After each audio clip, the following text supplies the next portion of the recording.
I'm audible. Okay, so before I start, I want to thank the TEDx organizing team for organizing this event and giving me this wonderful opportunity to speak about my learning or ideas, which I think that matters. And before I start, I have this question to each one of you. So what do you think is an average age of becoming a manager in India?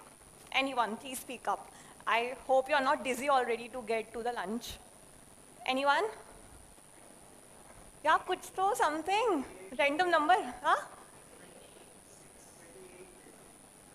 Okay, 30 something I'm taking, okay? Close to that. So I asked the same, I searched the same thing on the Google, and that's what they gave us, like a Google search, that the average age of becoming a manager in India is 36. Okay? And usually girls don't tell their age, but I'm gonna tell you, I became a manager when I was 23. And while you can, okay, thank you. And while you can see my career trajectory through LinkedIn and blogs and so many other things, right? But what you will not find there is, what are the key lessons I wish I would have known earlier, so that I would have stepped into those shoes more good, like more genuinely. So now you see there are various ways of learning.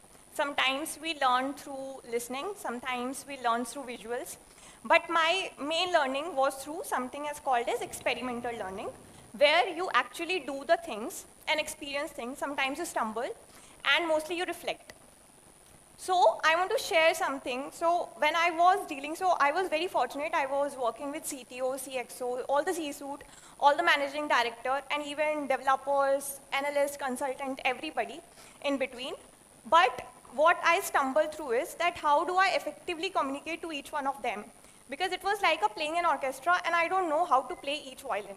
In college, I was taught about CS, I was taught about data structure, I was taught about CN.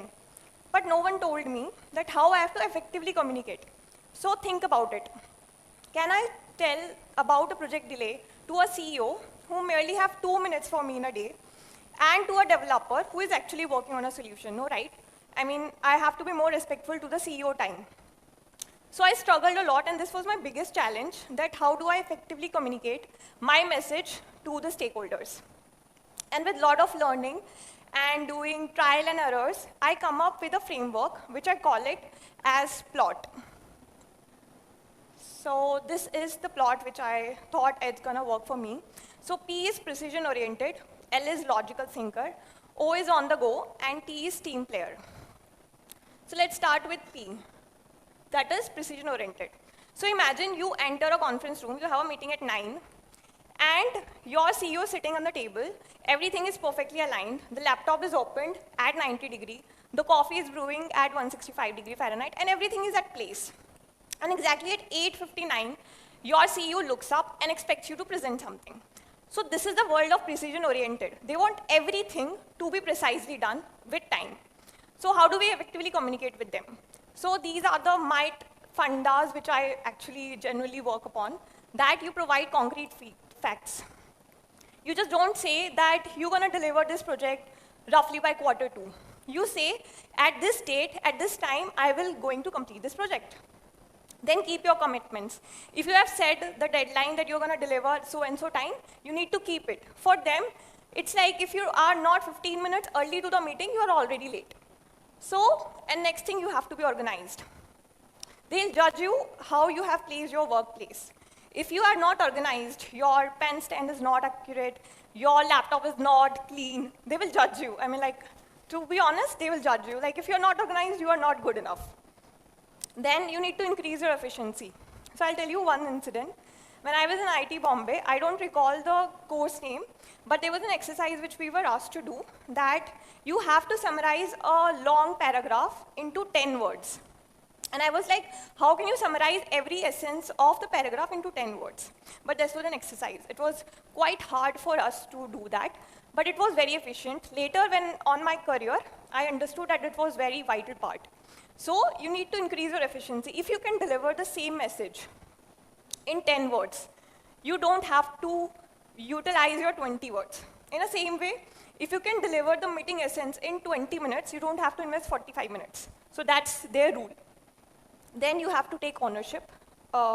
If something by chance went south, You have to take ownership that this is your fault or anyone else, but you have to take ownership. You just cannot say any excuse or reason that that's why it's not done.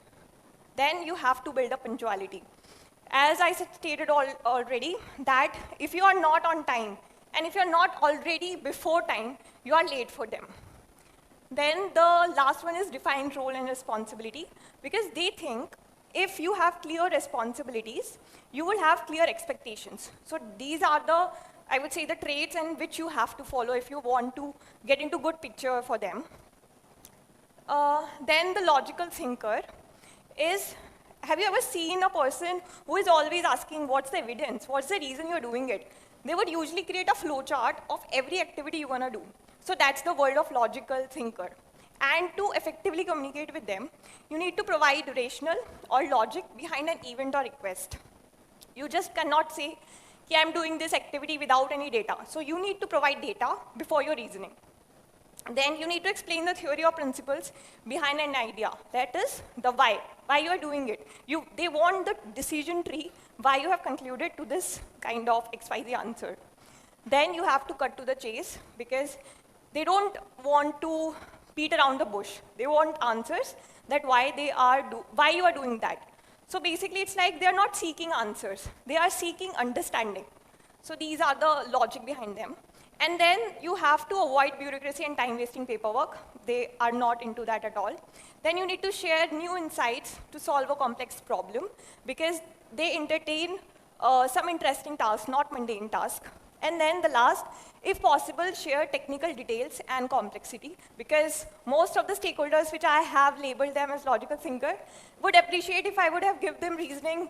For example, if I'm doing some AI project, I would explain them in layman terms that why I have chosen this data set, or why I have chosen this particular algorithm. So these are how we can deal. And the third one is on the go. So can you picture someone who is already in the office at 8 a.m. and they have completed 2 deals. They have also redesigned the presentation, and they have completed half of their work. And while we are just sipping first sip of a coffee. So these are the aura of these kind of people. And to effectively deal with them, it's like you need to put the bottom line first. Like whatever you have to say it first, and then rest you can top it up. Then you have to top it up with the aesthetic beauty. For them, if you cannot provide the wow factor in first 3 seconds, it's nothing. Like they have very less attention span, very less, very minute. Then you have to show them how to do it, not just tell them. You show it how you have to do it. Then provide them strategies, how they can do the work fast, because they want to be the faster than anyone else. Then incorporate entertaining stories and nurture with rewards and recognitions, because that's what fuels them. Then the last one was team player. So these are the people who place people first above them. They will always see questions like, what it's in for them? How can I provide something which is valuable for you? How can I empower you? How can we put together, work together to strengthen you? So these are their ideations and thinking that these people carry.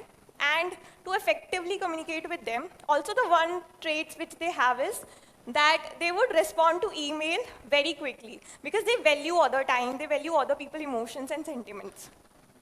To effectively communicate with them, you need to respond to warmth and kindness, because they did not respond to call mails or call talks. And you need to make the environment meaningful for everyone, so it's more than just a job, because they believe different perspectives make them stronger. Then you need to foster a participative management style. Show how you care about people's need more than the task demand, because they also believe that together we grow more. And foster collaborative teams. So that was my framework, how I actually deal with different stakeholders, because I does not deal with engineers, data analysts, and every other.